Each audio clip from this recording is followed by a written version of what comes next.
Hello YouTube, this is CubeCreator, and today I'll be showing you this Lego CSGO butterfly knife. So here are the details, and also you can also flip it there. Then you can also fold it and there. I also use some technique pieces to make these connect to each other, and I also use some flat base plates to connect to each other. I use 2x3s because when I use 2x4s, they will leave a gap right here.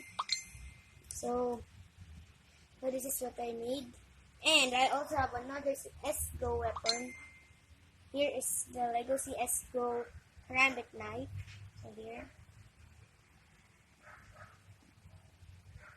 here's the back, the blade.